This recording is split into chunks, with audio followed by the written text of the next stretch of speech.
دی intercept अखबार है या पीटीआई का मीडिया सेल। नाजरीन, आपको याद होगा कि जब चेयरमैन पाकिस्तान तहरीके इंसाफ इमरान खान को गिरफ्तार किया गया था तो इंटरसेप्ट की जानिब से एक झूठी स्टोरी शाया की गई थी, जिसकी वजह से आज चेयरमैन पीटीआई जेल काट रहे हैं। चेयरमैन पीटीआई और इंटरसेप्ट के बेशुमार झूठे और भोंडे बयानात के हाई कोर्ट में लातादाद शवाहिद और बयानात बेबुनियाद और गलत साबित हुए, लेकिन इंटरसेप्ट ने अपनी साख बचाने के लिए आज भी झूठे इल्जामात का ही सहारा लिया और एक बार फिर इंटरसेप्ट ने अपने लीडर इमरान खान, बुशरा बीबी और अपने दीगर पीटीआई के आकाओं को खुश करने के लिए एक और स्टोरी शाया की है, जिसके मुताबिक पाकिस्तान को आईएमएफ से बेल आउट इस शर्त पर मिला है कि पाकिस्तान यूक्रेन को असला फराहम करे। चेयरमैन पीटीआई को रूस और यूक्रेन तनाज़े में गैर जानिबदार मौक़िफ़ इख्तियार करने पर सजा के तौर पर इक़्तिदार से हटाया जाए। नाज़रीन, रायन ग्रिम और मुर्तज़ा हुसैन जो कि बुशरा बीबी के मुरीद बनकर सामने आ रहे हैं और इनका किरदार अब किसी सहाफ़ी जैसा नज़र नहीं आ रहा, बल्कि ये तो अब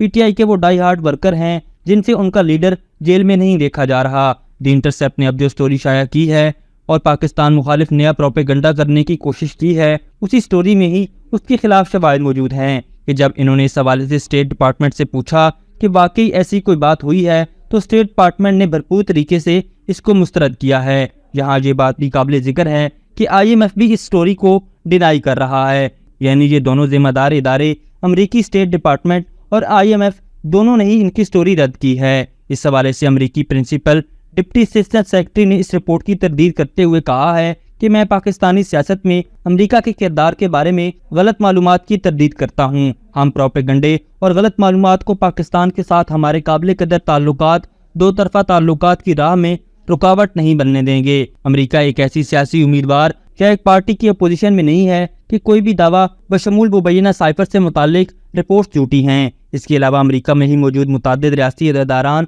और मारूफ जरीदे इंटरसेप्ट की रिपोर्ट को बेबुनियाद करार दे चुके हैं, जिनसे साफ जाहिर है कि इंटरसेप्ट में शाये होने वाली खबरें हमेशा मनगढ़ंत होती हैं, जो आलमी सतह पर तवज्जो हासिल करने के लिए क्लिक बैट के तौर पर इस्तेमाल की जाती हैं। नाज़रीन, जब भी खान साहब किसी मसले में फंसते हैं और उनके खिलाफ कानूनी कार्रवाई की जाती है तो इंटरसेप्ट बीच में आ जाता है और एक ऐसी स्टोरी शाया कर देता है जिससे वो ये समझते हैं कि इमरान खान को फ़ायदा हो जाए और पाकिस्तान में एक हलचल का माहौल बना रहे। लेकिन दूसरी जानिब सच तो ये है कि दी इंटरसेप्ट, जिसको ना तो पाकिस्तान में कोई जानता है और ना ही पाकिस्तान में कसीर तादाद में अंग्रेजी की स्टोरीज पढ़ने के शौकीन हैं, और ये मुर्तज़ा हुसैन और रायन ग्रिम जिन्होंने इस स्टोरी को तरतीब दिया है, दोनों हमेशा ऐसे ही अपनी मनगढ़ंत कहानियां बनाकर अपने पीटीआई के आकाओं को खुश करने के लिए ऐसी हरकतें करते हैं। जबकि दी इंटरसेप्ट की वेबसाइट देखी जाए तो हर स्टोरी के नीचे डोनेशन लेने के लिए बटन बने हुए हैं, जिससे ये सवाल पैदा होता है कि आखिर ये कौन सा ऐसा इदारा है जो इस तरह लोगों से चंदे इकट्ठा करता है,